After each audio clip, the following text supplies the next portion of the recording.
Okay, welcome to the first virtual event of Turn the Page, brought to you by the Dayton Literary Peace Prize. More than a book club, Turn the Page becomes an agent for change, an evolution in thought brought about by a conversation with authors who have had their fingers on the pulse of history, so therefore insight into the human heart. Each segment will bring two of our winning authors together to discuss a subject their works have in common.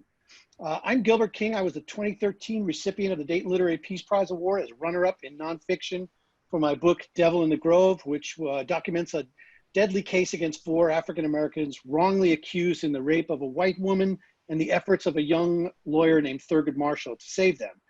The book was also awarded the Pulitzer Prize in general nonfiction that same year, and I'm also a Dayton Literary Peace Prize Honorary Advisory Board member. I also encourage everyone to take a look at the Dayton Literary Peace Prize website to learn more about the authors, the books, and the mission of the Dayton Literary Peace Prize. Tonight's conversation is entitled The American Dream: Whose Myth, Whose Reality? And I'm just so pleased to be joined by our two authors, Min Jin Lee and Viet Nguyen, who are themselves recipients of the Dayton Literary Peace Prize, among countless other awards. I'll start by introducing Min first. Min Jin Lee is the recipient of fellowships in fiction from Guggenheim Foundation, Radcliffe Institute of Advanced Study at Harvard, and the New York Foundation for the Arts. Her novel Pachinko was a finalist for the National Book Award for Fiction, a runner-up for the Dayton Literary Peace Prize, and winner of the Medici Book Club Prize, and a New York Times 10 Best Books of 2017. Her writings have appeared in The New Yorker, the New York Times Magazine, the New York Times Book Review, The Guardian, the Times of London, and the Wall Street Journal. She is a writer in residence at Amherst College and serves as a trustee of PEN America, a director of the Authors Guild, and on the National Advisory Board of the Immigration Institute at Harvard. Min, welcome. Hi, Gilbert. Viet Nguyen's novel, The Sympathizer, won the Pulitzer Prize for Fiction and numerous other awards. His other books are a short story collection, The Refugees, Nothing Ever Dies, Vietnam in the Memory of War, a finalist for the National Book Award in Nonfiction, and the National Book Critics Circle Award in General Nonfiction, and Race and Resistance, Literature and Politics in Asian America. He is a university professor, the Errol Arnold Chair of English, and a professor of English, American Studies and Ethnicity and Comparative Literature at the University of Southern California. A recipient of fellowships from the Guggenheim and MacArthur Foundations, he is also a contributing opinion writer for the New York Times and the editor of The Displaced, Refugee Writers on Refugee Lives. His most recent publication is Chicken of the Sea, a children's book written in collaboration with his 6-year-old son, Ellison. His next book is the sequel to The Sympathizer, The Committed, forthcoming in March of 2021. I am going to start this evening with questions for our authors, and after that, we've opened up the questioning to the audience, who can submit questions via the chat function. So let's start with the questioning. A number of our Dayton Literary Peace Prize authors have said that all immigrants are refugees who are running from the effects of war. Viet, you were born in Vietnam and came to the United States with your family in 1975 as a small child. And Min, I know you were born in South Korea and came to the US with your family in 1976. Yet the effects of war were ever present.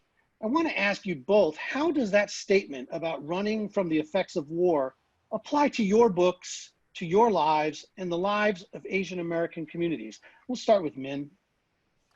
Sure. You know, I think what's really interesting is that when we had the Cold War in the United States, the proxy wars took place in Asia.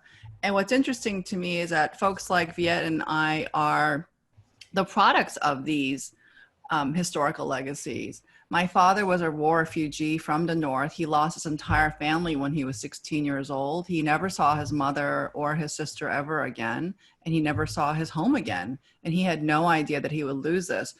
What was that like as an impact for me? I grew up with a person who was ready for flight. So I remember when 9/11 occurred and the towers fell and I was only living about 10 blocks away, I was ready to go. Like, it was really interesting. As soon as it happened, my husband called me from work and said, oh, and I had a little son then, he's 22 now, but I had my passport ready, all my papers ready. I had the little bit of jewelry that I have. I literally put it in my bag and I thought, oh my gosh, I can't believe that this is happening to me. But it's almost like you have that sense of readiness, the urgency that at any point you could be under this kind of stress. And I have a pretty decent life. So I imagine, and I see this with my students in college, kids who are third generation from the products of these terrible proxy wars that took place in Asia, they have that sense of anxiety. And I think it's something that I want to talk about. Excellent. Viet, what do you think? Actually, very resonant with me because my parents were refugees twice, actually. Vietnam was divided in 1954, and my parents were in the north, and they fled south as late teenagers who had just gotten married. And then in 1975, Vietnam or South Vietnam lost the war. They fled again as refugees for the second time and brought my brother and me with them. And I was only 4 years old, so I don't really have a memory of that experience, but I grew up in a refugee community, in a refugee household, witnessing what W.G. Sebald would call the secondhand effects of war, and people bearing the secondhand memories of war with them that they passed on to their children and their grandchildren. So the effects of war are very intimate, even if you yourself are not a soldier or you didn't live through that particular kind of experience. And that's common for a lot of communities, not just Asians, obviously, but certainly among a lot of Asian Americans. Besides Koreans and Vietnamese, you have Cambodians, Laotians, Filipinos, who are here in the United States because of American wars in Asia. So to talk about immigration for many people is a complicated story, because on the one hand, a lot of people are obviously very grateful to be here and feel themselves to be Americans, as I do. But if you have any kind of a critical historical consciousness, you're also aware of these terrible wars that cost literally millions of lives. Korean War cost 2 to 3 million lives. The Vietnam War cost 3 million lives. The tallies for Laotians and Cambodians are less precise, but certainly in the hundreds of thousands. So this historical memory is something that many of us do carry. And it's interesting that Min talked about being ready to go. I am too. So when the pandemic hit and things shut down, and I'm in Los Angeles, an earthquake country, it was amazing how many people weren't prepared. I was like, are you kidding me? My basement is stocked. I'm stocked for an emergency here. And I had go bags and all that kind of stuff. But I also, frankly, have a long-term plan. Like I have emergency plans for other places besides the United States, precisely because, like Min, I think that the American sense of self-assuredness that this will never happen to the United States is a little optimistic. This can happen to any country if the circumstances go wrong. And the United States has been fortunate to be insulated, or at least some people in the United States, let's put it more accurately, some populations in the United States have been fortunate enough to be insulated from displacement. But that can change very quickly. And certainly now with climate change, you see a whole different register of effects taking place where thousands of Americans are becoming displaced. And the only thing that separates them from being called refugees is a technical classification. They're technically called displaced people rather than refugees, but the effect is very, very similar. I'm so glad you mentioned the climate issue, because I think the term is climate refugees. Oh, well, I think we'll see Americans resist that terminology, Well, for example, we've had climate refugees before. So Vietnamese refugees came here in 75. Some of them made the choice to migrate to Louisiana. And so was it 30 years, 20 years later, 25 years later, when Hurricane Katrina happens, they're displaced again. So when the US media covered the Katrina displacement, some of the reporters described these people as refugees. And President George Bush said it's un-American to call these people refugees.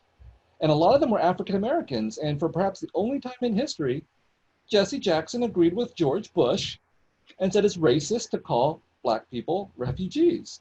So there's a real resistance to the idea that Americans can be refugees because of all the obvious stereotypical associations that we have, that refugees come from wrecked third world countries and so on, and that can never be the United States. I think the reality is obviously a lot more complex than that, but we're talking about the American dream on this panel.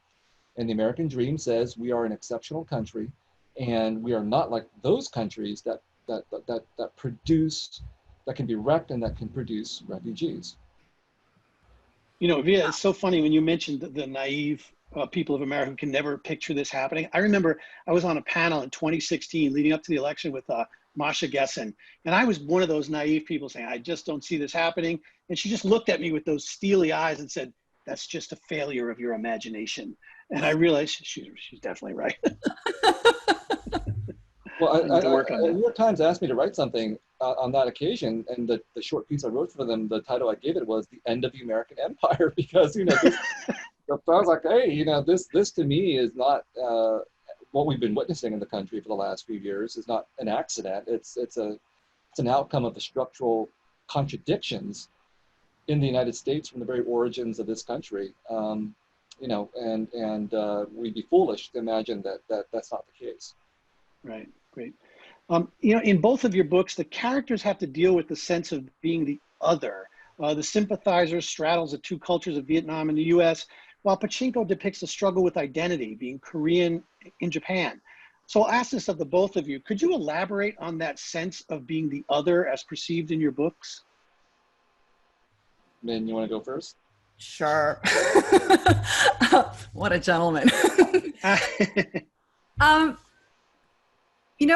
It's so important for me about how Pachinko is perceived in the world, because one of the things that I want to really argue is that I am the center of my story. And even if the whole world thought I'm the other, I can resist. And that is my act of revolution. And I talk about this with my students. I talk about this, I guess, around the world at this point, because I've had the opportunity to share this book.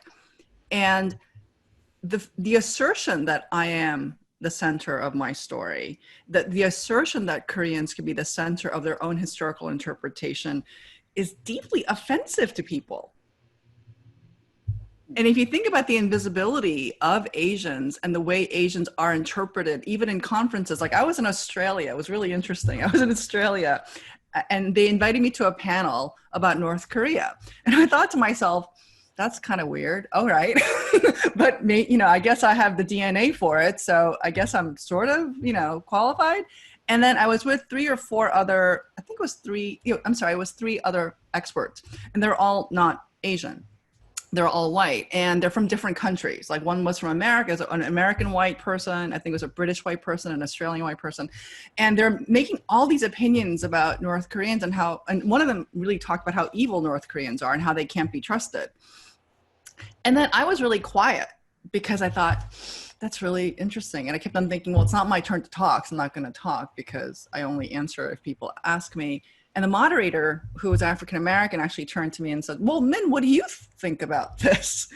And I don't think I realized how angry I was. So I actually said, whenever I hear people calling an entire 25 million souls in a country as evil, I immediately question that person's IQ. I know. Because I was thinking, like, we know actually maybe one North Korean person. We actually don't know an entire country. It's almost like saying all Americans are generous. No, some Americans are generous. Some Americans are assholes. And I think for me, I thought like, oh, I'm not qualified to be on the panel. That was my immediate instinct. Like, I'm not qualified because that's not what I write about. But then I realized, no, actually, I needed to be here because I needed to assert the centrality of my point of view. And I thought, okay, then I guess it was worth, getting up in the morning and going to that panel in Australia at the festival when I didn't want to do it.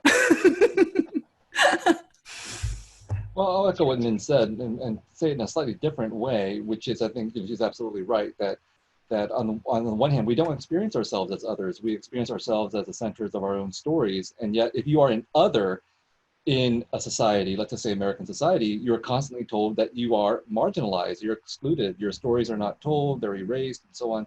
So even if you know that you're the center of your own story, you don't have that reflected back to you, and it's a deeply damaging experience for a lot of people.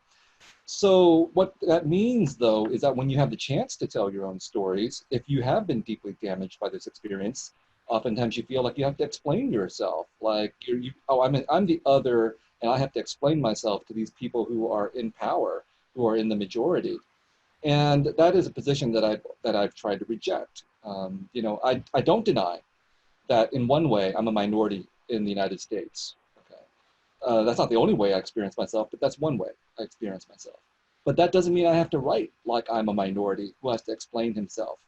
You know, I follow in Toni Morrison's footsteps and think, I am going to not apologize for being a minority. I'm not going to deny that I'm a minority. I'll claim being Vietnamese and Asian American very assertively, but I'm going to write as if I'm a part of the majority. When you're a part of the majority, you assume that your audience understands exactly what you're talking about, so you don't have to explain. You know, Jonathan Franzen, you know, he's going to describe eating a sandwich in his novel. He's not going to say, I'm eating a sandwich, comma, a delicious meal composed of 2 slices of bread with something in between, because he knows everybody knows what a damn sandwich is. That's great. So likewise, if you're Korean or Vietnamese or whatever, and you describe, you know, bibimbap or pho, you're not going to pause and explain. So I'm just using a really stupid example that's actually very widespread, because you know, you feel the need to explain the food that you're eating to people who can't. It's a good example. So that's to me is one of the examples of what it means to write as if you are not the other. You write as if you do not have to explain, and you create your own audience. Like, you know, when we read writers from Asia, we don't expect the writers from Asia to explain, because they're writing to their own audiences, and then the translation is the language, not the actual translation of the customs or the ideas and so on. But there's one complication to this, which is that if you have been rendered as an other, psychologically, culturally, politically, and you know very intimately what it's like to be excluded and marginalized in various ways, I think one of the consequences of that is feeling that you yourself are always the victim. Right. And that's also damaging, but in more ways than one, because if you yourself are always the victim, you know, it's hard for you to imagine that you could be the victimizer, that you could be engaged in this very same process of creating others. Now that I see as very widespread, and in writing my own fiction and my nonfiction, it's been crucial for me to point out that when we claim center stage for our own experiences, we claim everything, not just the good stuff, not just the affirmation of our culture and our history and our worldview, and not just to point out that we've been excluded or marginalized, but we claim everything, including the terrible things that we have done or are capable of doing, which is part of what it means to own ourselves and own our experiences. Also, I love what you said in their timepiece about how we can make others other and that somehow means that we're more American. I mean, that's a really, really problematic thing. It also happens in, let's say, camp towns in Korea, where Koreans who weren't exposed to racial minorities besides white people actually started to think that if I want to have higher level customers, for example, I have to become more racist against Blacks. And anti-Blackness can be something that's learned globally through a wish to appease people who have more economic and political power. And I thought that in your timepiece, that was incredibly well stated. Thank you. It's not uniquely American, as you pointed out. Like I go out of my way to always say, Vietnamese people are really racist too. Okay. Some of them. Some of them. But I happen to know a lot of them on social media. But at the same time, it's also very deeply American. Like I'm doing a little bit of research right now. I came across a Ben Franklin quotation, not from the autobiography, but from another document, because I knew he'd said some negative things. But this quotation went even further. You know, he's saying, I only like white people, and by white people he means the English, like even the Germans. He's railing against the Germans moving to Pennsylvania, because he says they're too swarthy. The Germans and the Swedes are too swarthy, which, you know, obviously now we'd be like, are you kidding me? How is that possible? But in his time frame, that was his othering process, is to define whiteness in a very narrow way, and people that we would now consider to be white were like, you know, just beyond his comprehension. So that's a very, you know, American process, and new immigrants, new refugees come in and they learn that lesson, and they learn that, you know, part of the way you become American is to participate in this othering process and try to make yourself as American as fast as possible, and point to someone else who's not as American as you. You know, that's interesting you say that, because when I was researching my last book, I came across these stories about a German POW camp located in Central Florida, where they picked citrus during World War II, and how they assimilated into the culture of the South with their blonde hair and blue eyes. And at times the Germans were taken to the movies by, you know, their captives, but they were lightly cuffed and they were brought into the main theater. And yet they'd sit there and enjoy the movie, but you had World War II vets, African Americans who served the country, and they're up in the Jim Crow balcony. And I'm just wondering, from your point of view, if there's anything in Asian American life today regarding assimilation that strikes you as completely absurd and short-sighted that you can point to in culture. Wow, that's a hard one to think through. But I will say that when I was growing up, there was a movie and a book called Summer of My German Soldier, which I believe speaks exactly to the experience you're talking about, like a romantic story about a young American girl who falls in love with her German POW. And right. I was just going to say, like, some of the things that strike me as rather odd is you see these lawsuits aimed at elite universities about Asian quotas, like we have too many Asians being accepted into the school, they're too smart, that kind of thinking. And so it's led to these very strange lawsuits that are argued by NAACP Legal Defense as one of the defenders. And so that to me strikes as something that you wouldn't normally expect, the absurdity of this kind of situation. I'm just wondering if there's anything that you've noticed in life. Well, I mean, the only thing that immediately comes to mind is for me, what's very personal, is that, you know, a lot of Vietnamese Americans who have been refugees are saying things like, well, we were the good refugees. It was right to admit us, but these new refugees who are coming in because they happen to be brown or black or Muslim and so on, those are the bad refugees, based on no evidence except for the fact that they happen to be black or brown or Muslim. So the height of that to me is like the height of irony, hypocrisy, contradiction, a very common sentiment though. And it's sort of up to us to speak out against those kinds of things. And thankfully there are Vietnamese Americans who do speak out against those kinds of things. So I don't think we're unusual in that respect, but that is something that I take very personally. But in regards to the affirmative action lawsuits that you're describing, you know, it's important to point out that obviously there are some Asian Americans who are opposed to affirmative action because they feel they're being discriminated against and singled out in the way that Jewish Americans were from an earlier generation in the first half of the 20th century in Ivy League admissions. But the majority of Asian Americans actually support affirmative action because they see that this is part of a much larger discussion, a much larger set of issues and programs in which affirmative action is one tactic or tool. And, you know, a situation in which it's hard, I think, for Asian Americans to complain. If you look at, you know, the University of California, where I went to school, campuses have 40 to 50% Asian American representation. And I, as an Asian American, will say, that's too many. I don't want to go to any school that has 40 to 50% of anything, whether it's Asian American or white. And so the idea, affirmative action is one tool out of a whole set of tools for trying to, you know, achieve a greater equity. And that would include exposing all of us to different faces, different populations, different cultures from which we would benefit. Wow, interesting. I guess I have to weigh in here because my next novel is about education, and I attended the Harvard trial. And I had attended it because I wanted to get the primary experience of the arguments. And I have to say that I believe in affirmative action wholeheartedly, absolutely. And it's really important, and I'm the beneficiary of affirmative action in many different ways. That said, I am unequivocal in saying this, and I will go to the mat with anybody about this. The process of admissions in elite universities is utterly unfair, utterly opaque, and there's a lot of deception about how kids get in. And I think that the frustration that Asian Americans feel when they're trying to be good Americans, when they're trying really hardest to figure out how to perfect their children in order to be bought by the buyer's market, which is these elite universities, it isn't fair. And I think the kids aren't being told this. And I personally don't think that 40% of Asian Americans are too many. I mean, I went to the Bronx High School of Science, and it's an elite high school, which you know about, which is based on testing, and there is no admissions policy except for this number.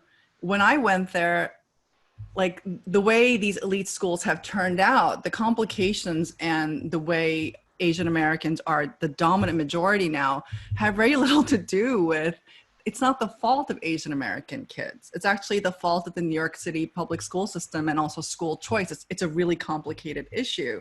And I'm going to say something on behalf of Asian American children. It is incredibly hurtful to them to be told that they're not good enough. It is really hurtful to them to be told that somehow if they could just like do one more thing, if they could become better debaters, better swimmers, better comedians, something that's like less Asian, when they have to turn against their own parents and say, I'm not going to be an engineer, I'm going to be an actor in order to become more acceptable to some elite institution. I mean, it's really troubling. It's really, really troubling. And I see it around the world when I meet these Asian kids who are trying to get into these elite schools, and how they're turning themselves inside out. And I wish somebody would just come and say, you know what? It's not fair. It's not fair. And it doesn't mean that those kids who are getting in are all bad. It's a really, really wrong system. And I would like to protect these kids because I care about them just as much as I care about all the other kids. And I don't know who's speaking for them. And I don't care if anybody's mad at me about it. Well, I think it's really interesting. I mean, the Harvard professor, Jeannie Suk, who's in the law school, wrote an article about the Harvard case where she said it's possible that, you know, to be pro-affirmative action and yet still be really critical of Harvard, it's still possible to accept the idea that Harvard in some way, if I'm paraphrasing her correctly, still actually does discriminate against Asian Americans in the application of this. But I think this is actually a very good American dream kind of scenario, right? Right. Because it brings up, it touches all these buttons, emotional buttons and so on. It stresses the idea that we have an economy of scarcity and we have to fight and compete, and that, you know, there's fair play involved and you can't change the rules in the middle. And I think Asian Americans are rightfully mad if they've been told, you got to get 1600s on the SATs. They got 1600s on the SATs and now they're told SATs are not that important anymore. Yeah. And yet at the same time, the flip side of it is it's also very damaging in the other way that Asian American kids and Asian kids are being raised to feel that unless they get into Harvard, they're a failure. You know, that's also to me deeply problematic as well. So it's not only that there may be an institutional problem, obviously unfair admissions that are biased towards the wealthy and the white and so on, but that a lot of Asian Americans and Asians buy into that idea. And I have deep problems with that. I'm speaking as someone who was rejected by Harvard, all right, by all the Ivy Leagues. I'm a total failure. I went to my last choice university, so I'm like, screw this process. You can still be successful even if you get rejected by the Ivy Leagues, right? But there has to be there's a two-part conversation about this American dream ideal. One about this really screwed up idea of the meritocracy that is not a meritocracy and that in fact contributes deeply to divisiveness and inequality in American society. And the flip side, which is the fantasy of the American dream, which is internalized so strongly by a certain kind of immigrant that can be emotionally damaging. We have so many stories of second generation Asian Americans who are just totally screwed by this narrative. And it's not necessarily because of the Ivies only, but because their own parents did this to them. I sat next to Jeannie when we were attending the Harvard trial, who wrote that essay, and she's amazing. But you know, you did a really beautiful tweet the other day, I think the day before yesterday, I can't remember, when you talked about Jared Kushner and the imposter syndrome. Like, I wish, can you say it? Because I'm going to get it wrong. Oh yeah, so I think I basically said, look, if you feel like you're an imposter and that you can't do something, just think of Jared Kushner, and if Jared Kushner can do this, so can I. Like, I was thinking, like, can we put that embroidered on a pillow, because it is so smart, and it's so smart, and I want to say it, and I don't care if Jared's listening. Like, I don't think he's listening, but I want to say it because, you know, we're always told that somehow we're not good enough, and then there are all these people out there acting as if, what's that expression? You're born on third base, but you think that, you know, you hit a triple home run. You hit a triple, right, or a homer, and yeah, a homer would be actually even some merit, but you think you hit a triple. I see it all the time. I'm astonished, and at this point, I feel like I have been given certain goodies because I have gone to elite institutions, and every single time my resume gets a little bit better, I do get more stuff. And I'm always like amazed, like, so you do want to tell kids, yeah, definitely work hard, try to get these little laurels and distinctions. They're helpful. Like, you can earn more money, you can get better jobs. I understand that. And yet it's really not available to everybody at the same rate. It isn't. And people have said this to me, and it's really upsetting. Well, you know, you went to public school and everything worked out for you. And I kind of think it's insulting in two ways. One is, I have two college educated parents. So even though they had working class jobs, they were college educated, and they knew that I would get advantages of being pushed. And they didn't actually push me, but I would get all these other things. But I think what was really troubling is then it takes away any of my effort or whatever I did. And because I do think when the kids are not getting the same access to education, and New York City public school is one of the most failed places in America, one of the most segregated places in America, they're really missing the point. And I really hate the fact that model minority behavior is somehow used against the person who's achieving these things, as well as being used as a wedge against other people of color. But I think that Viet and I agree on this. This is going to be a great novel, Min, because you're going right to the pulse of something that really troubles a lot of Asian Americans, but also a lot of other Americans too. Yeah. Right. Min, I'm going to ask you, in Pachinko, a dying Korean man tells his young Korean Japanese son that, quote, living every day in the presence of those who refuse to acknowledge your humanity takes great courage. Despite living in Japan for generations, they are considered foreigners, subject to discrimination and deportation at a moment's notice, permanent guests in a land that is their home. When and why does an adopted country become home? I think safety is helpful. I think when African Americans in this country are really upset because they can get arrested for watching birds in Central Park, right? And you can have these dog whistles. I think that it makes perfect sense that they feel rejected by a place that they've been maybe 4 generations, 5 generations in. So I think safety is and how about the equitable application of the law? That would make you feel like that's home. And then of course I can say it in a novelistic way. Personally, I feel like I'm home when I'm with my family, right? So I can say technically I'm at home at an airplane above the earth just by being with people that I love. So I could give that answer, but the reality is, I mean, I'm a former lawyer. I think the law and its equal application is incredibly important. Yeah, can you answer that maybe from the point of view of your parents who came here? When or why not did America become home for them? Well, I grew up, in San Jose, California in the 70s and 80s, in my parents' household, feeling like I was an American spying on Vietnamese people and their strange customs, and then I would step out into the rest of San Jose and feel like I was a Vietnamese spying on these strange Americans. So always had that sense of, division and biculturality and everything. And my parents were constantly telling me, you are 100% Vietnamese. Which they might have been protesting too much, but anyway, that's what I felt, that if I didn't feel 100% Vietnamese, something was wrong with me, I had a little guilt complex about that. So then in 1994, my parents, having claimed American citizenship in the 80s, but not having been back to Vietnam for 19 years, go back to Vietnam to see the country and to see their relatives who, in the case of my mother's side, they hadn't seen in 19 years. And in the case of my father's side, they hadn't seen in 40 years. Okay. So I wasn't invited on that trip. They come back, it's Thanksgiving dinner. And over Thanksgiving dinner, my father says to me, we're Americans now. So something happened on that trip which I can only speculate about, but I think it's very, very common among immigrants and refugees to hang on to these identities, even as they become Americanized. They have to become Americanized in order to survive in this country. To some extent, they have to become Americanized. It's just a matter of degree. But they hang on to this idea of themselves being Vietnamese or whatever national origin they happen to be, because that's who they are.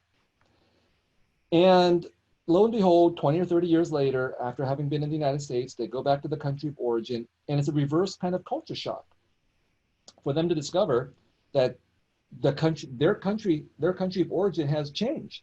So a lot of Vietnamese refugees who became Vietnamese Americans by citizenship went back to Vietnam as people from 1975, and they encountered Vietnam in 1995 or 2005 or 2015, and they discovered that everything, or so many things, have changed.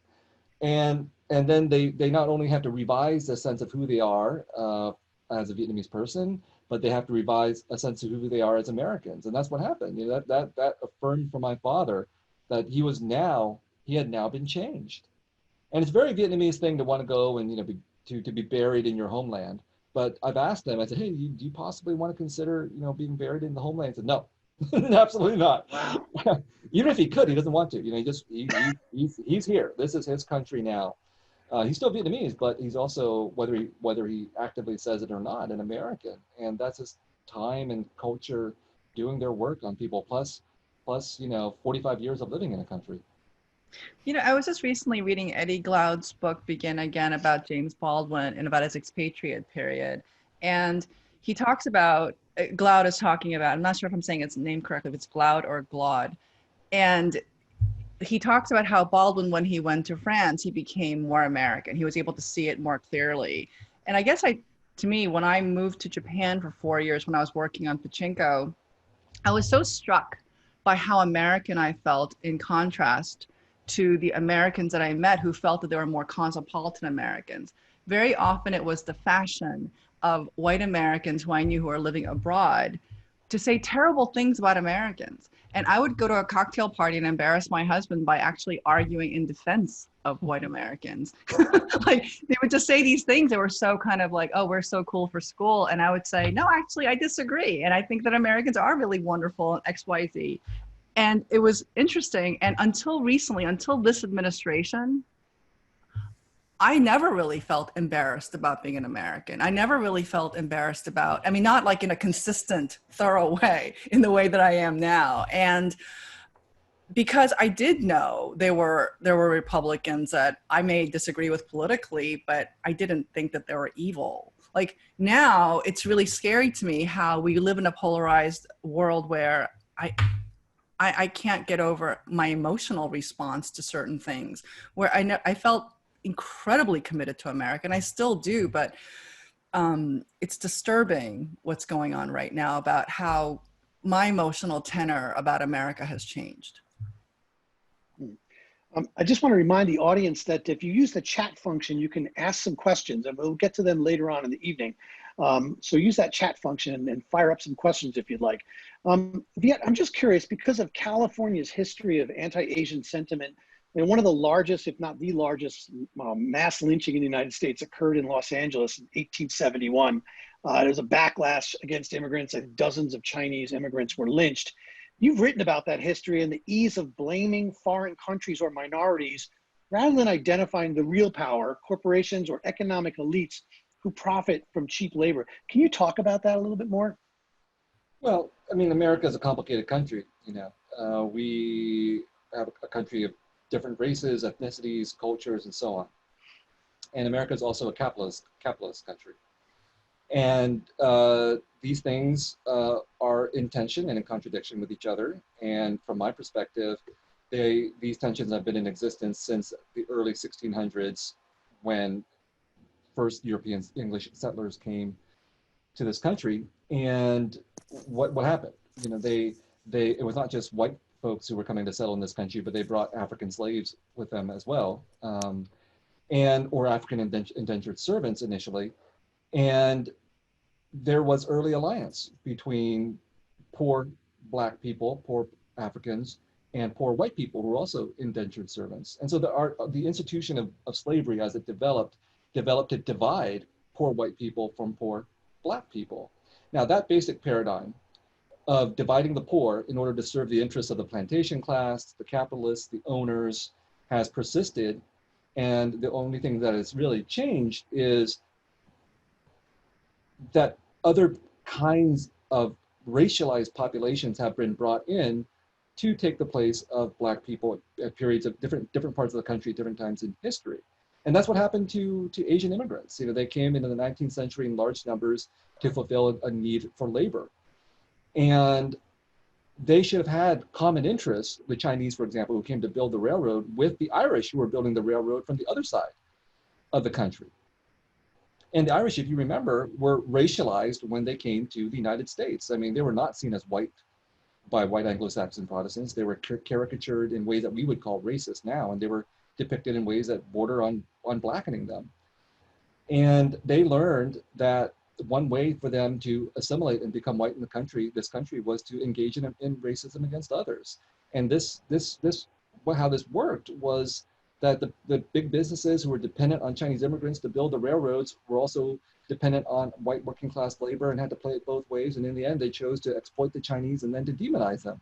And so this pattern is what we have now, that we need Asian labor, we need Asian capital and so on. But when push comes to shove, we will also demonize the relevant Asian population. This is a tried and true American pattern. So that happened to my parents. They did exactly what they were expected to do, to pursue the American dream. They opened their own business, a Vietnamese grocery store in San Jose, California. And lo and behold, within a year or two, I was walking down the street, I was a kid, saw a sign in another shop window that said, "Another American driven out of business by the Vietnamese." But the reality of it at that time was that nobody besides the Vietnamese wanted to open businesses in downtown San Jose because it was a disaster. So we were helping to revitalize the economy, but we were being demonized for it by other people. And so another American driven out of business by the blank is an American story, right? But the problem is a lot of Americans will fill in the blank by saying, some particular ethnic or racial group without realizing that the real American business is driving other businesses out of business. That's what we do. That's capitalism. And then it's easier to blame the newcomer versus blaming or understanding how capitalism operates in this country. Really interesting. Viet, you live and work in Los Angeles, and Min, you live and work in New York City and Boston. Both coasts have diverse cultures, yet the Asian American communities feel the effects of COVID-19 being called the Chinese virus or the Kung flu. What is the impact of these kind of epithets on the Asian Americans in your vicinity? I feel like, in a way, that this profoundly nationally sanctioned racism, which is coming from the bully pulpit of the White House, has politicized a lot of Asian Americans who felt like they're somehow immune from being treated this way by their wealth or their education. And when I hear really elite Asian Americans acting as if they're scared, they're finally like shaken to their senses, I kind of think it's really interesting because they've been deprived. I think Asian Americans have been deprived of their own history. It's not taught in secondary schools. And if you don't have history being taught in secondary schools, you pretty much can skip it in college. So, and therefore they don't know the things that are really rudimentary, the foundational aspects of Asian American history, and about the lynchings that you mentioned, that's pretty foundational for Asian American history. However, most Asian Americans and also first generation immigrants have no idea. They keep thinking if they keep their heads down and they keep doing their work, then everything's gonna be okay. And now they're having acid being poured in their faces in Brooklyn. I mean, 21st century. This is what's happening right now. People are being attacked in the subways regularly. And this is where it gets really complicated. The people who are attacking Asian Americans are not uniformly white. They're not. Very often it's people of color who are attacking the Asian Americans. And it's making it really uncomfortable for progressives to talk about it because you can't just say like, you know what, it's just them. They're attacking us. It's actually everybody is attacking Asian Americans and Asians, and no one wants to tell the difference. What I think that's really interesting for me to see in Generation Z, the Zoomers, is that if you go on college campuses, there's a real divide between international students and Asian Americans. And like one's a cool group and one isn't. And they will not even meet. As a matter of fact, you'll have affinity groups that'll say, oh, we're the Chinese international students versus the Chinese American students. And all this is happening, and all I can keep thinking about is, we're not learning more about each other. And as a matter of fact, we'll always have less power because we keep separating. But I do believe that these epithets, in a way, ironically, are politicizing Asians and Asian Americans. I mean, I affirm everything that Min said. And of course, the Trump administration will say that it's not racist to call COVID-19 the Chinese virus or the Wuhan virus. But Asian Americans, for the most part, do perceive it to be racist because they see the effects of that rhetoric. And in fact, throughout American history, we have so many incidences where something is not explicitly said to be racist, but in effect is actually really racist. So, for example, in California, Asian Americans couldn't own land for a good part of the 20th century. But there was no law in the books that said Asian Americans can't own land. What it said was that only free white people, I believe, could own property in the state of California. I'm sorry, only citizens could own property in the state of California. However, if you go back to the 1790 naturalization law, only free white people could become citizens. So in effect, it was racially discriminatory. And so we, I think, are very sensitive to this kind of idea that people can be racist and deny their racism at the same time. I'll only note one other thing, which is, there was a report that I think just came out yesterday that said that Filipino nurses comprise something like they're comprising like a quarter of COVID deaths, right? Even though obviously Filipino nurses are some fraction of the population. And the reason why we have a lot of Filipinos in the nursing profession and in the medical profession in general is because of this longer history of the United States being involved in the Philippines and in Asia. And the reason why we have a lot of the medical profession being Asian is the same reason. And so we as a country have a need for this Asian labor that we bring in this case, higher end labor, but we're quick to turn against them, either to use a racist rhetoric that tars them too, or there are cases of people refusing or being afraid of being seen by Asian American medical people because of this racist perception that they also carry the virus with them. So I think again, COVID has brought out really deep fractures in the body politic that have been hidden under better times, but the racism has come out.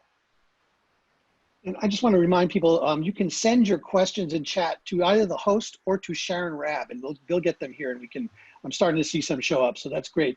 I wanted to follow up with the COVID. Min, in your piece, what I want the woman behind the counter to know, you write about not only your own family working in New York, but also Asian Americans working here during COVID.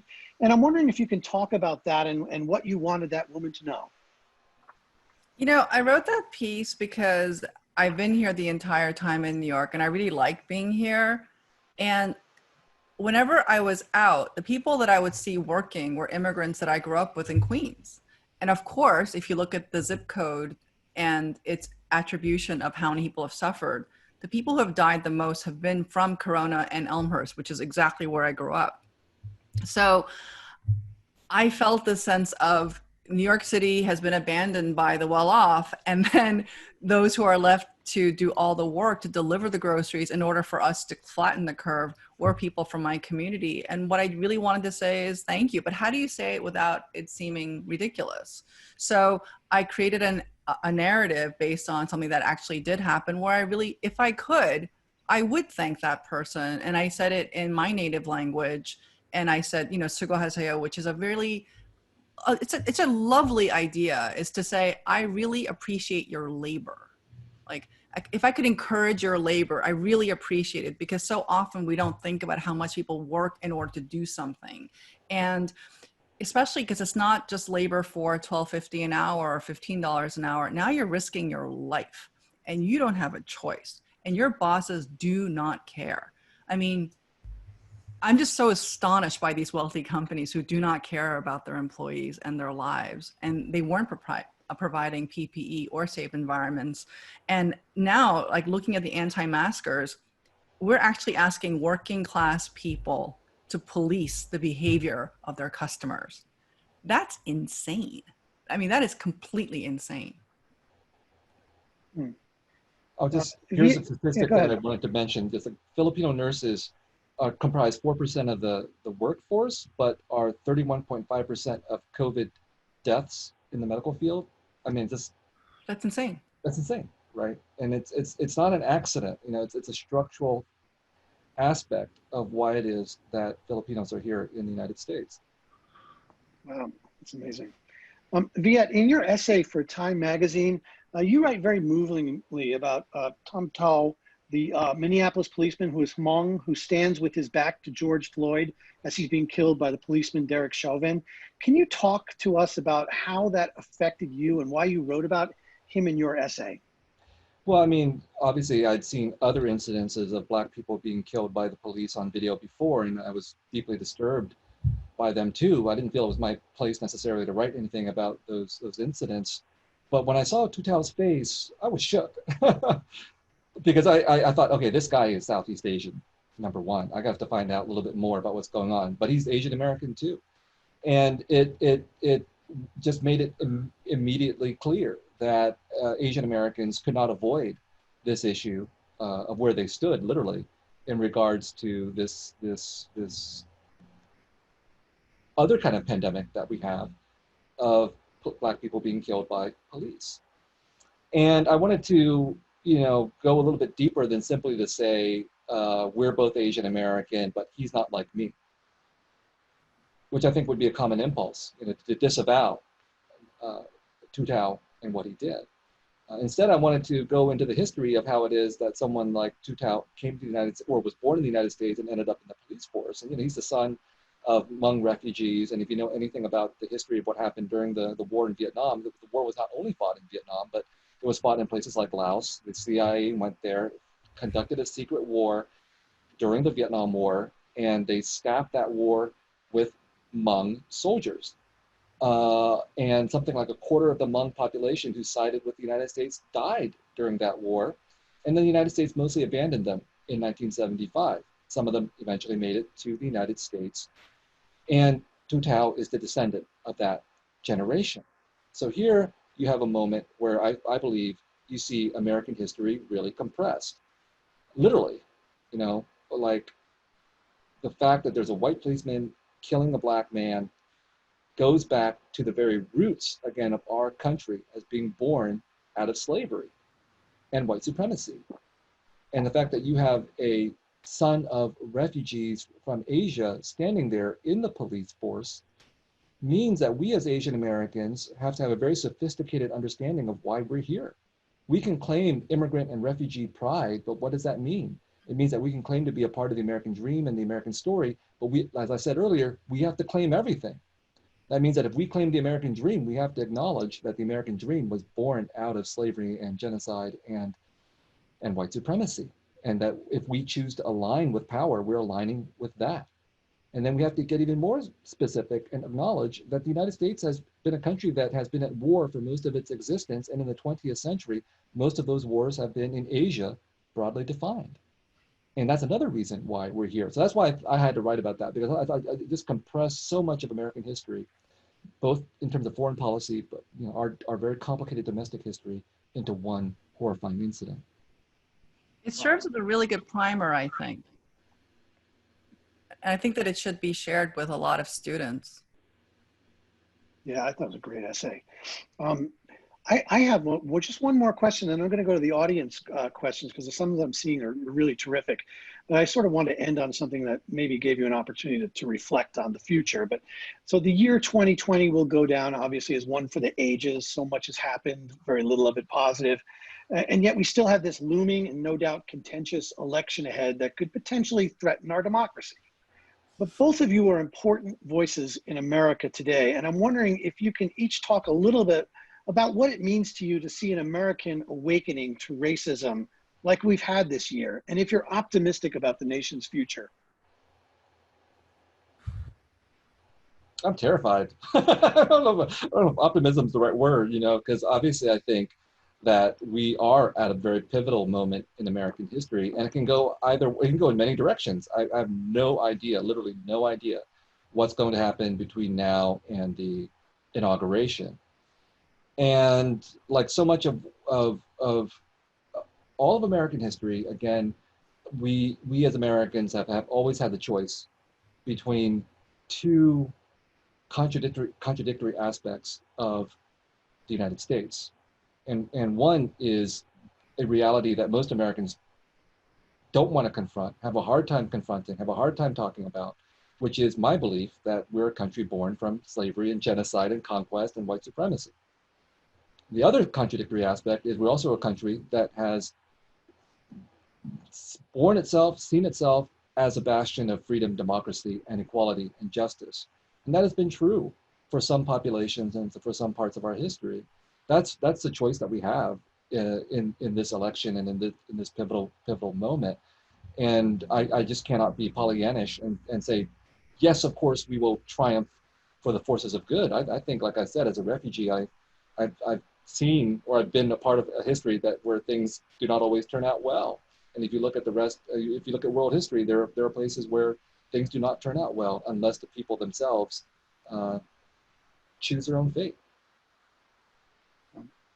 You know, when I was in law school 100 years ago, I think it was 1992, when I did some phone banking for the Clinton Gore campaign, I did it as an outreach to the Asian American community. So they give you this kind of dot matrix printout of all these names. And because I was in DC, there were a lot of Southeast Asian names as well as East Asian names, because there's a huge Vietnamese community in Virginia.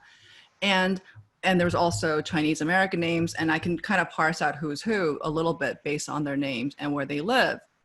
And when I found them, everybody's voice was different. And very often they were perfectly nice when they picked up the phone. They weren't rude. They didn't hang up on me. When I started to ask them specific questions about the Democratic Party or who you're leaning towards, just so I was kind of polling it at the same time trying to persuade, I really sense a real strong fear. And one of the reasons I'm mentioning this is because I want to have compassion for people who are afraid to be political. They come from nations which are still today where people are disappeared and where people are terrified of the consequences of resisting and being rebellious or saying the right thing. However, I am really optimistic about Generation Z in terms of, I believe that they have their hearts in the right place. I believe that they really tend to be kinder. They tend to be more inclusive. And if they really go out to the polls as poll watchers as well as voters, we have a shot. There are two humongous problems. I mean, there's so many problems about the way we vote in this country. I mean, the first thing is the Electoral College is garbage. But I think my only optimism, if I had any optimism at all, is Generation Z.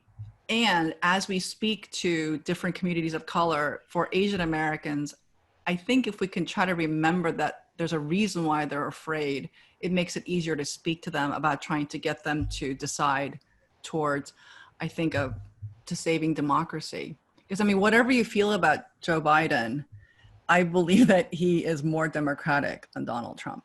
And I'm willing to say that. And by the way, my postscript to this is, just because I'm terrified doesn't mean I'm not going to participate. Right. You know, it's like being terrified is actually a really good motivator to do something.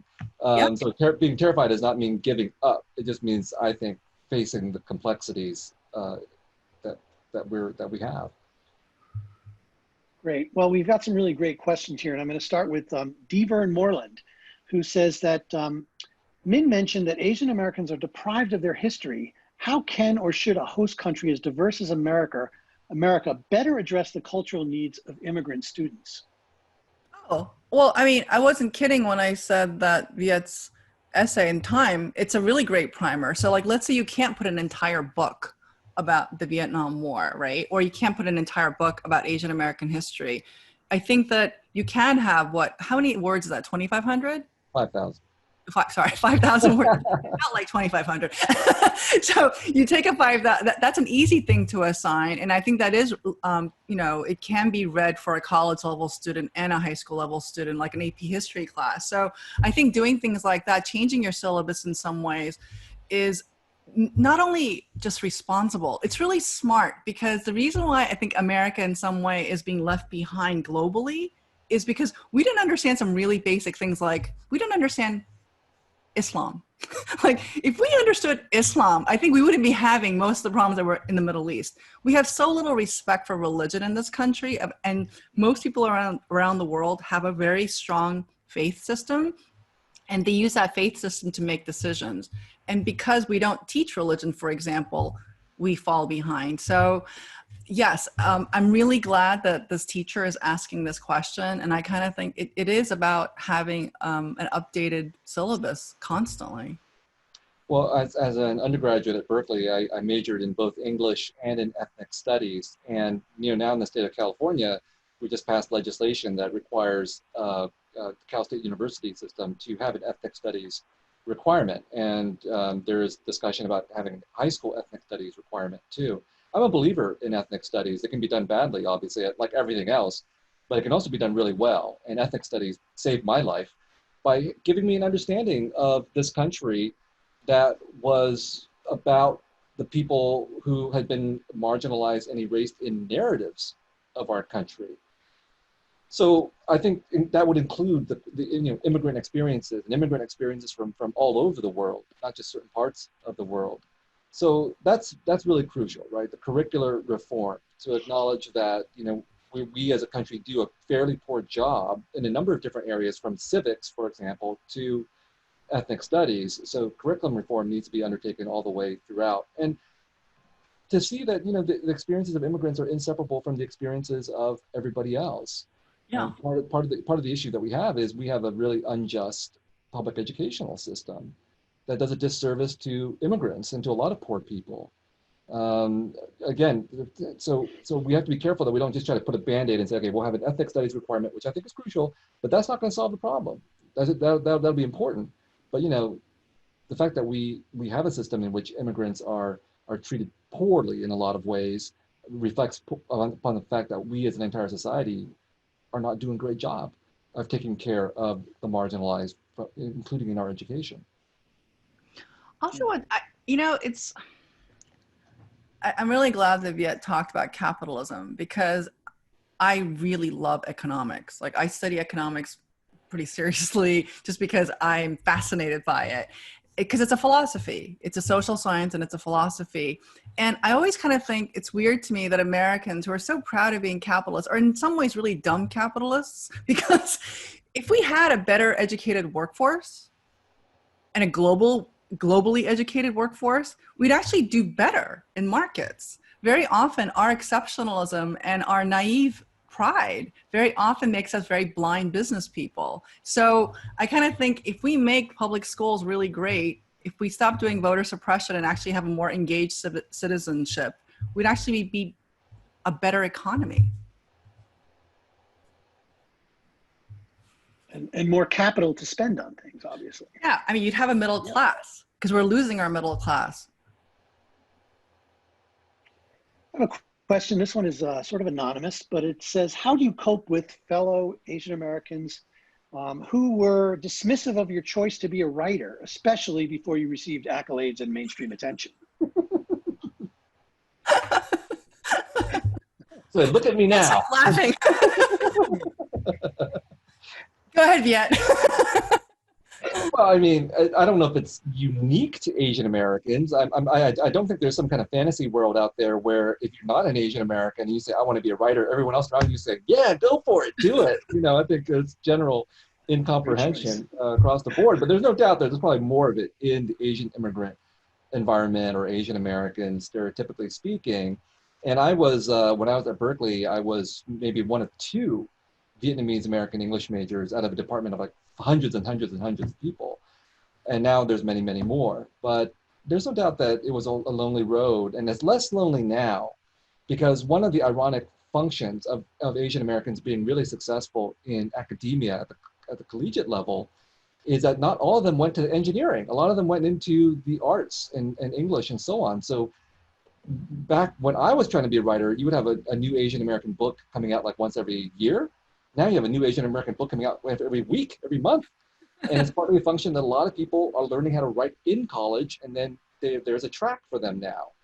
So things have changed. But if there is resistance, I don't know. I mean, I take pride in it. I mean, in American society, which is deeply materialist and capitalistic, there's always been a denigration of the artist and the intellectual. Take pride in being a part of this, resistant minority. But ultimately, you have to, for me, do this because you deeply believe in it, you deeply love it, even if it brings you pain. You write because you have no choice. You write out of conviction and a belief in the art, and it's not because of the capitalism. So ironically, when I won the Pulitzer Prize, all these Vietnamese people and Vietnamese Americans who couldn't have cared less about me the day before I won the Pulitzer Prize, we're like, oh my God, we're so proud. Vietnamese American won the Pulitzer Prize.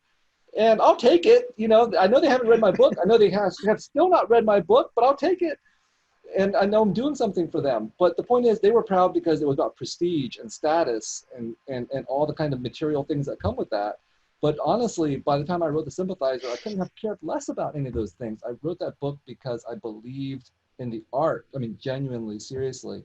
And my mentality was, you know, screw them. I mean, I'm going to write this book for myself, regardless of the marketplace or what people want or the world of vanities and things like that.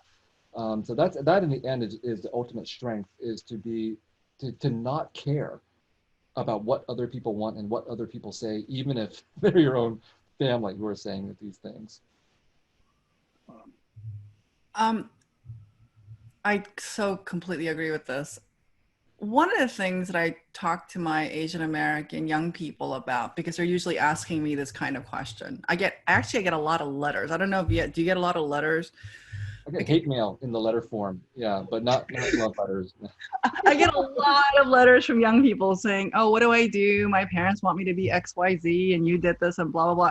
And of course, I'm really clear.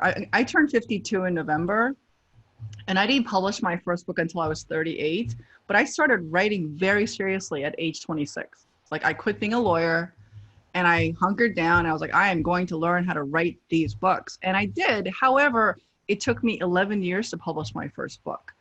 And in that time, I didn't have money to meet my friends for lunch.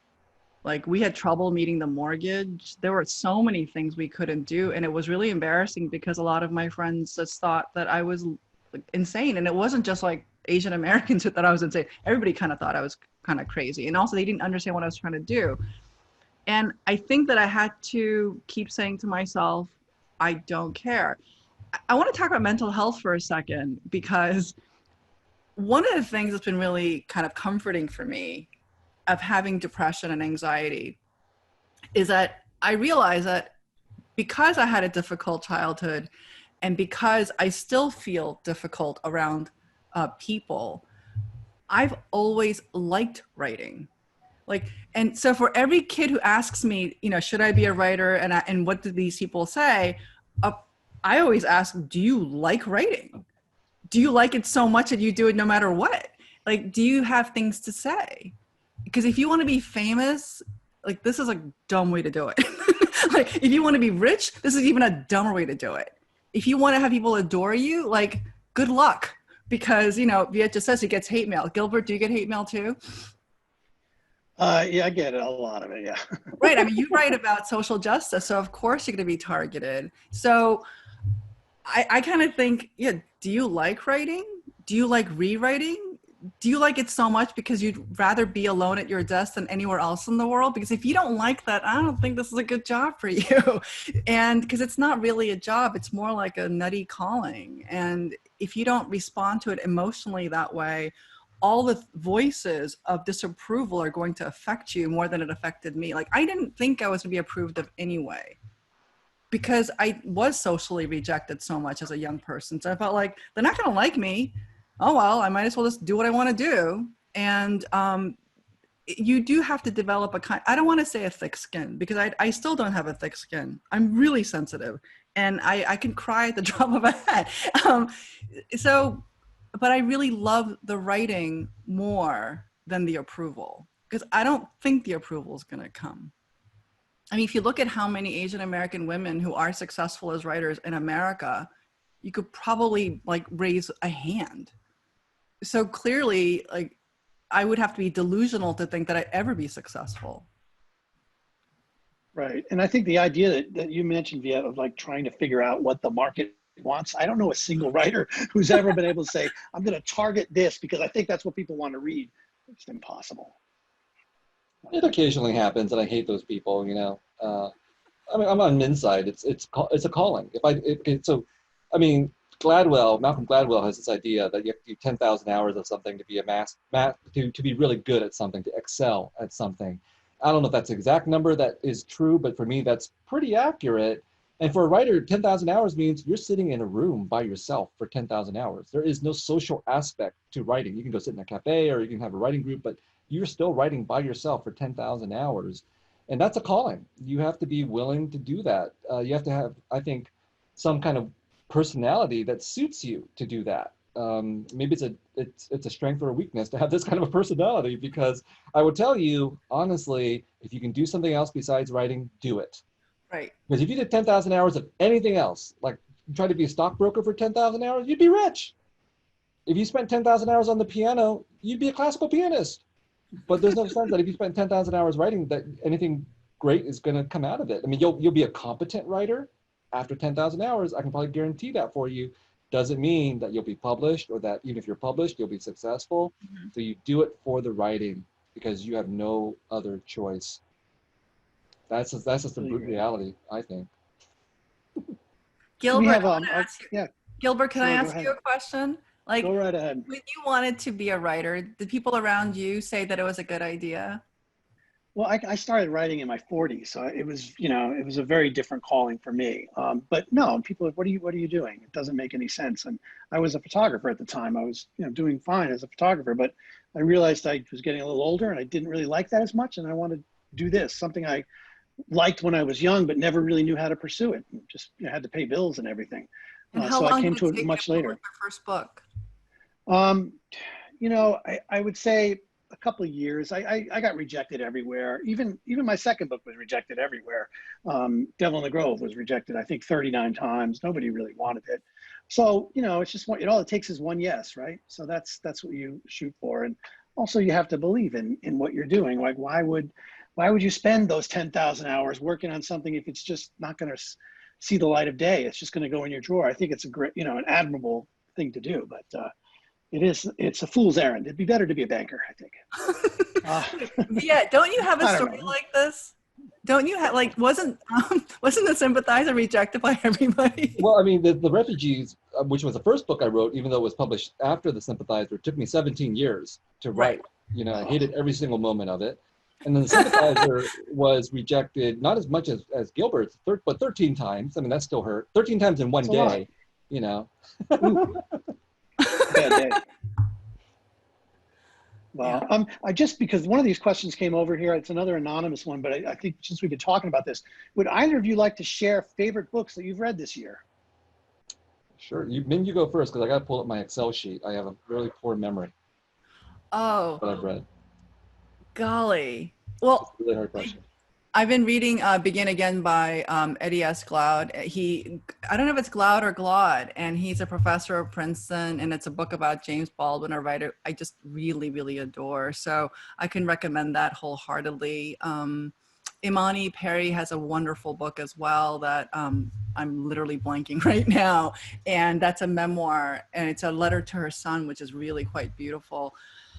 And I'm teaching this year, so I'm going to recommend something a little, Seize the Day by Saul Bellow. It's an incredibly short book, so beautiful. And lately, I mean, I teach an incredibly diverse syllabus, and I teach a lot of dead white people as well. And it's kind of strange because my students have never heard of Saul Bellow. They've never heard of George Orwell. They've never heard of Virginia Woolf, or they've heard of it. They haven't read it. And I'm always kind of like, seriously? And I said, you can't leave my creative nonfiction class without having read some Joan Didion. Are you kidding me? So I'm rereading those again. And of course, I can't recommend them enough. Okay, well, I just finished listening to The Warmth of Other Suns by Isabel Wilkerson, because I'll be interviewing her for her new book, Cast. And so if you haven't listened or read to The Warmth of Other Suns, highly recommend it. Let me see. If you're into thrillers, I listened to all of Don Winslow's The Cartel Trilogy, which I thought was fantastic, especially as an audio book about the drug wars. If you're into mystery novels, a new favorite of mine are Attica Locke's novels, Bluebird, Bluebird, and Heaven Is My Home, about a Black Texas Ranger. And then I've read a whole bunch of other things, but just because I think that Americans should probably read more international literature, I'll mention a few non-American books. I read this great novel by David Diop, D-I-O-P, about Senegalese soldiers during World War I. And the title is really fantastic. All Blood is Black at Night. And one other book I will mention, this is a Greek book, also very short, by Christos Ikonomou, Ikonomou, called Good Will Come from the Sea. These stories about life in Greece during the financial crisis, but this really incredible writing. Also, I'm sorry, Red at the Bone by Jackie Woodson. Yeah. Okay. I'll put the names in the chat. That's great. I'm looking through. We're getting a lot of questions here. Let's see. I mean, this is a question that sort of just came through. It's anonymous, but it's interesting. Do you think the American dream is dead? It's heartwarming to hear from someone who has faith in Generation Z when many of us have no faith in the American dream.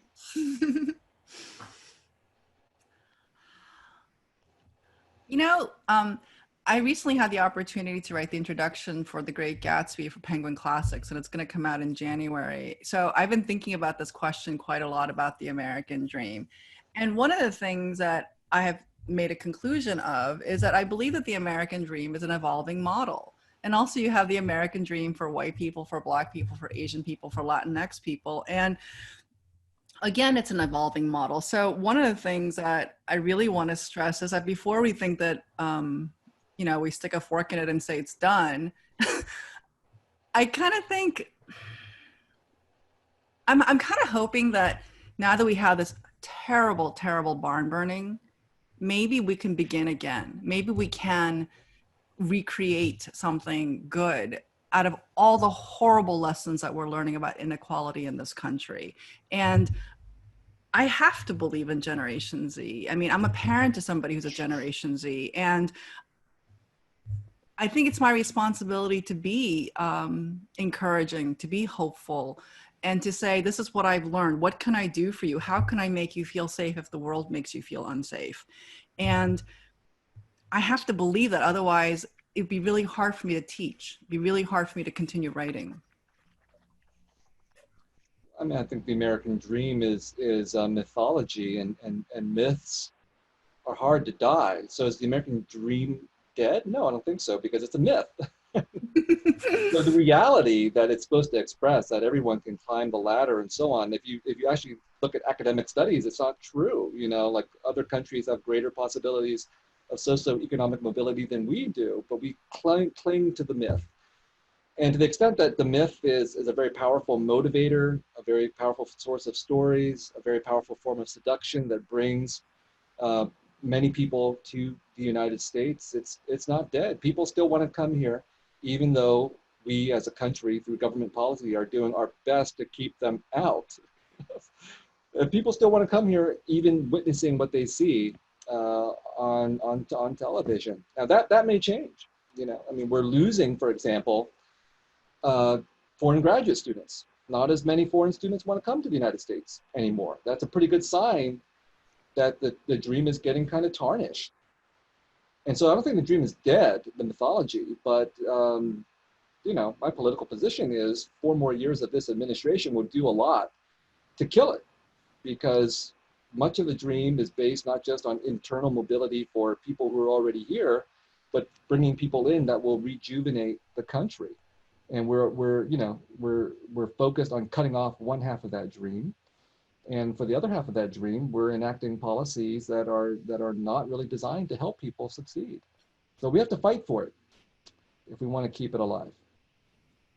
Yeah, and I also want to mention, because you were talking about writers, the Dayton Literary Peace Prize has a really great list of award-winning writers from international backgrounds. If you go onto the Dayton Literary Peace Prize website, you can see so many novels, nonfiction, a great collection, to really a great starting reading list, by the way. Let me ask you this one question. Joe Biden apologized for his mistake in saying that the Hispanic communities were more diverse than the Black communities. Do Americans make the same mistake by labeling immigrants and refugees from many diverse Asian countries as Asian Americans?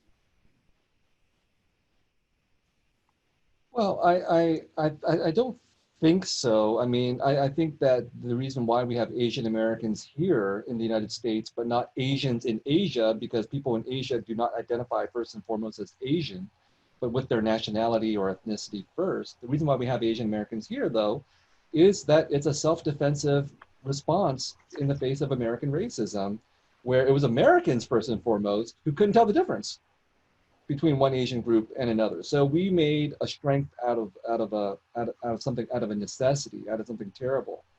Now, the consequences of this can be problematic.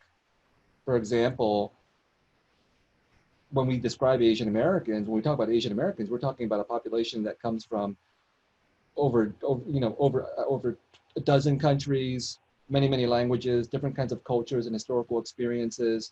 So the Asian American as a model minority that's very successful, that are engineers, doctors, and lawyers, are only one part of this population. And so then obviously we can overlook, the many Asian Americans who are living in much more difficult circumstances of economy, of mental health, and so on and so forth. But that is something we can work with. I mean, there are measures out there, there are policies out there that say we need to break down the data, we need to disaggregate data so we know the distinction between Chinese Americans and Hmong Americans, for example, and there are people who resist that kind of data disaggregation. But that doesn't mean that we should do away with the Asian American category. It just means that we need to refine it in terms of how it's being understood and implemented. I like the Asian American categorization. I think that it makes me feel more powerful. And I think that if I have something to celebrate or a grievance, I think that I like to think of us as a larger family. That said, what's really amazing to me is that as large as this family is, it's still politically ignored.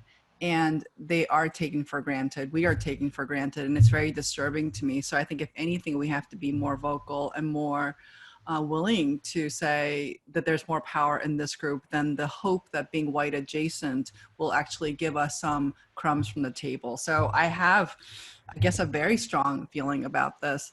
I think the representation of Asian Americans, as in the humongous tent that it is, there's so much misinformation within that group. And then the thing that I caution is that Asian Americans themselves are making these stupid claims about who we are, rather than talking about our heterogeneity and our political power and in the collective. The thing that I really wonder is that when I hear Asian American kids say things like, well, this is what an Asian American dad does or what an Asian American mom does. And I kind of think, seriously, that's like the dumbest thing you can possibly say. And I will call out my students when they say stuff like this, because they're making a racial generalization and they're allowing non-Asians to perpetuate this. So one of the things that I have spoken about around the world literally is how much I hate the term tiger mother. Like, I mean, for me, like if you say that to me or to say that about somebody that I know, you might as well have used a very serious racial epithet, because it's making Asian American parents unable to advocate for their children in their schools. So I don't know what your kid is like, but your kid has a right to have an active parent. And anytime an Asian American parent actually has enough courage to go to a school, especially if they're immigrants, to advocate for their kid and to have their wishes and their grievances be dismissed by a racial epithet created by an Asian American, I find that to be deeply disturbing. Wow. Well, I just want to thank both Viet, Nguyen, and Min Jin Lee for joining us here tonight. And I want to thank you, the audience, for stopping by. Again, I encourage you all to take a look at the Dayton Literary Peace Prize website for more information about great writers, great books that promote peace and understanding. The second Turn the Page event, scheduled for November 16th at 7 p.m., will feature a discussion between Richard Bausch, the 2009 fiction winner for Peace, a novel set in the mountains of Italy with U.S. troops during World War II, and Andrew Krivak, the 2012 fiction winner for The Sojourn, set in those same mountains during World War I, with a young man from Colorado who is a sharpshooter in the Kaiser's army. Both writers used family stories of war as the basis for their books and their springboards for their imagination. Richard's book has been made into a film entitled Recon that will debut in theaters on November 10th and will be streamed beginning on November 13th. He will also discuss the experience of having his work translated to film. Again, thank you to Viet, Min, and to all of you for joining us at home. And hopefully we'll see you at the next Turn the Page event. Thank you, guys. Thanks, Gilbert. Thanks, Min. Thanks, Dayton Thanks so Literary Peace Prize. Thanks, everybody, for being Bye. here. Thank you. Bye-bye. Great seeing you.